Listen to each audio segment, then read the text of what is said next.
Salut à tous, c'est Tifoufou l'Histoire. À l'occasion des 80 ans de l'invasion de l'Europe de l'Ouest par l'armée allemande, et qui a débuté le 10 mai 1940, j'ai voulu marquer le coup par une petite vidéo qui va traiter d'un sujet en rapport, bien que plus précis, les chars hollandais en mai 1940. Alors tout d'abord parce que ça permet de s'écarter du sujet traditionnel que représente la campagne de France.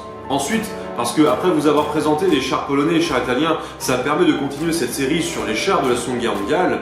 Enfin, et c'est à se demander pourquoi je n'ai pas débuté par ce pays, les Hollandais disposaient d'une force blindée colossale qui faisait trembler les Allemands. En effet, en mai 1940, pour défendre leur pays, les Hollandais disposaient d'un total de... un seul char. Mais attention, pas n'importe quel char. Un char hyper évolué qui surpassait tout ce que possédaient les Allemands, puisqu'il s'agissait d'un FT-17. Alors attention, derrière ce fait comique se cachent des explications cette fois-ci sérieuses. Car comment se fait-il que la Hollande, qui est un pays industrialisé, qui possède une économie non négligeable et un empire colonial, se retrouve comme ça à démarrer la guerre sans la moindre force blindée constituée, et qui en fait l'un des rares cas parmi les pays belligérants de la Seconde Guerre mondiale?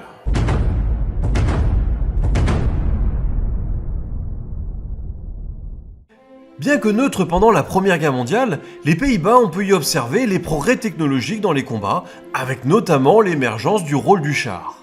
Pourtant, ce n'est qu'en 1925 que le ministère de la Guerre décide non pas de produire, mais d'acheter un char. Car si le pays possède la firme Fokker pour construire des avions, ce n'est pas le cas pour les blindés. Ce seul char acheté, c'est le fameux Renault FT-17, qui à cette époque est encore le meilleur du monde. Mais cette acquisition auprès de la France, déjà limitée en soi, s'est faite avec une contrainte financière. Elle ne devait pas coûter plus de 25 000 florins. Ce qui fait que les négociations ont duré longtemps, que le char n'est livré qu'en 1927, et encore, à ce prix c'était la version premium de 1917, et sans option, car fournie sans l'armement. Les Hollandais y installeront par la suite leur propre mitrailleuse Schwartlose. Mais pourquoi n'acheter qu'un seul char ? Parce qu'à l'inverse des Italiens et des Polonais qui font l'acquisition au même moment d'un petit paquet de tankettes Gardner-Lloyd, dans la perspective de constituer des unités blindées, l'armée néerlandaise ne l'a fait que dans la finalité de tester ses propres lignes de défense.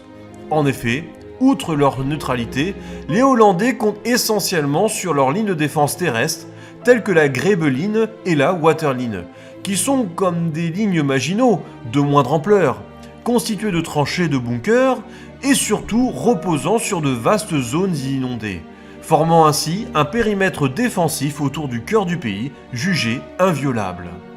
Le Renault FT-17 acheté n'est donc là que pour prouver la sûreté du dispositif en montrant qu'un char ne peut la franchir. Inutile dès lors d'en avoir plusieurs. Une commission d'enquête est mise en place et mène des essais avec son petit joujou de 1928 à 1930. Le premier essai est mené le 12 avril 1928 sur le terrain boueux d'un polder. Comme on devait s'y attendre, le char s'est embourbé et il a fallu l'extraire. Ce qui a permis d'affirmer que la Hollande est bien à l'abri d'une force mécanisée dont la constitution est par conséquent inutile. Les autres tests s'avèrent concluants pour les lignes de défense, mais lorsque la commission rend son rapport en 1930, sa réponse est tout en nuances, conseillant quand même à l'armée de poursuivre ses essais, mais cette fois avec un char plus moderne pour que les résultats soient plus significatifs. Cependant, le chef d'état-major du moment, Hendrik Seyfarth, refuse en raison du coût trop important d'un char moderne. Pourtant, fait curieux, l'armée néerlandaise achète au même moment 5 bonnes vieilles tankettes Gardner-Lloyd, beaucoup moins chères car ne coûtant que 10 000 florins et livrées en 1931. Mais là encore, à l'inverse de ses homologues européens, ce n'est pas dans le but de constituer le noyau d'une force blindée, ni même pour tester les défenses du pays, car elles sont tout simplement affectées au corps d'artillerie mobile. Tout change lorsque le lieutenant-général Isaac Reyinder remplace Seyfarth en tant que chef d'état-major en 1934. Comme le montre Von Goethe dans son article, Reyinder était conscient du changement de la donne en Europe au milieu de cette décennie.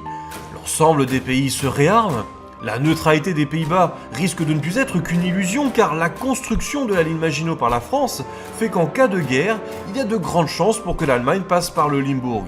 Et la croissance du rôle de l'aviation fait que la Hollande serait un terrain privilégié dans le cadre d'une guerre entre l'Allemagne et le Royaume-Uni. Or, l'état de l'armée néerlandaise dans les années 1930 est vraiment déplorable. Faute d'armement suffisant pour équiper des unités supplémentaires, elle est limitée à 13 divisions.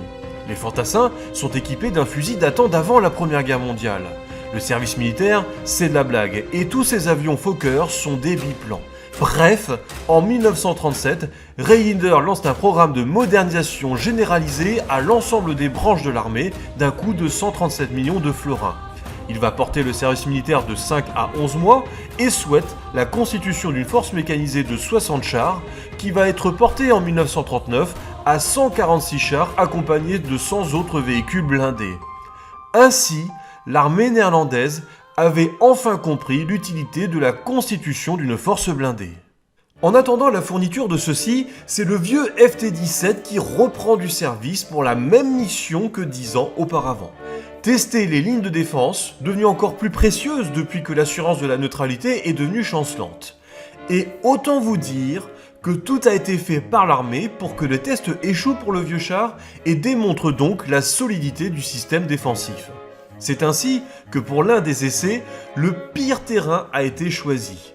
Un ancien champ de pommes de terre inondé par un demi-mètre d'eau.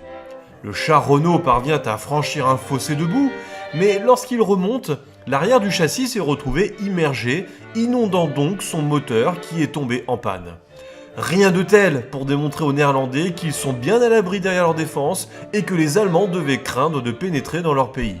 D'autant plus que ce test, comme tous les autres, s'est fait en public devant la presse nationale et étrangère.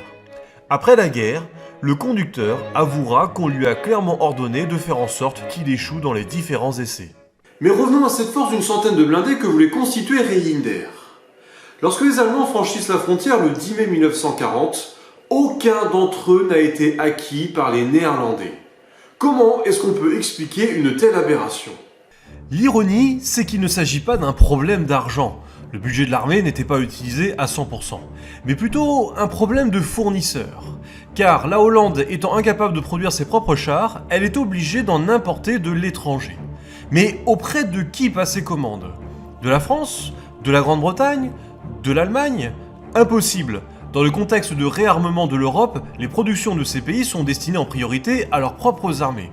Il suffit d'observer le refus des Français de vendre des Somoa et leur difficulté pour lâcher la centaine de chars Renault R39 aux Polonais pour comprendre que, en ce qui concerne les Pays-Bas, dont les futurs alliés ne savaient même pas s'ils entreraient en guerre, c'était même pas la peine d'y penser. L'URSS peut-être ? Difficile car il faudrait déjà pour cela qu'elle soit reconnue par le gouvernement néerlandais. Reste la Suède et la Suisse. C'est vrai que ce sont ces premiers qui ont livré à partir de 1938 une vingtaine de voitures blindées Landsverk L180 et 181. Mais aucune commande de chars n'a été passée à ces pays. Alors pourquoi ? Eh bien tout d'abord, la faute à la bureaucratie néerlandaise. Les 2 ans qu'il a fallu rien que pour acquérir ne serait-ce qu'un seul FT-17 vous en donne un aperçu. Outre les délais, les normes d'exigence du ministère concernant les armements étaient tellement hautes que par exemple, même le Hawker Hurricane a été refusé. Mais la principale responsabilité revient au ministre de la Défense lui-même, Dix Horn, qui ne voulait tout simplement pas de chars. Il considérait que la guerre d'Espagne avait mis au jour leur inutilité. Comme quoi on peut avoir plusieurs observations d'un même événement, car certes il y a eu des problèmes avec l'utilisation des chars en Espagne, mais ce problème est lié à la tactique, pas au char en lui-même. Et cette différence d'opinion qui existait entre le ministre de la Défense et le chef d'état-major Reyinder va donner lieu à une dispute et au remplacement de ce dernier par Winkelmann le 5 février 1940. Bon, de manière globale, l'utilisation du char étant plus adaptée à une stratégie offensive, il est vrai qu'elle ne l'est pas forcément pour l'armée hollandaise qui se repose sur un plan purement défensif et statique. Priorité aurait dû être accordée à l'armement anti-char. Ce qui veut dire que le seul char dont disposent les Hollandais en mai 1940, c'est ce FT-17, vieux de plus de 20 ans, totalement obsolète, et que l'armée néerlandaise n'aligne naturellement pas sur le front. Il est laissé à la caserne de Ripperda, près de Haarlem, avec sa mitrailleuse et son moteur retirés. Autrement dit, les Pays-Bas commencent la guerre sans le moindre char. Ce qui en fait, comme je l'ai dit en introduction, l'un des rares cas de pays belligérants à être dans cette situation. Alors évidemment, on peut citer le Luxembourg, le Danemark, oui, mais la Hollande, avec son empire colonial, avait quand même un niveau économique supérieur à ces derniers. Alors tout ça pourquoi ? Parce que les Hollandais se sont trop reposés sur leur neutralité et sur leur système défensif dépassé qui annihilait toute place pour l'utilisation du char.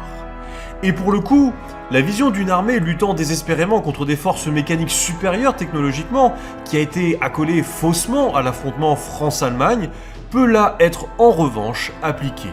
Cependant, il est à noter que malgré cela, l'armée néerlandaise offrit une résistance plus grande que ne l'avait prédit l'état-major allemand, qui espérait prendre le contrôle du pays en 24 heures, voire 3 jours, ce qui amène le 14 mai au bombardement de Rotterdam pour accélérer la reddition. Une reddition de l'armée signée le 15 mai par Winkelmann, mais attention, pas la capitulation du pays dont la reine et le gouvernement s'étaient exilés en Grande-Bretagne. Quid du FT-17 ? On ne sait pas exactement ce qu'il est advenu de lui, si ce n'est qu'il a été pris par les Allemands, mais probablement mis à la casse étant donné sa trop grande ancienneté pour servir de Beutepanzer. Pourtant, aujourd'hui, un FT-17 trône fièrement avec les couleurs d'origine dans le musée militaire national.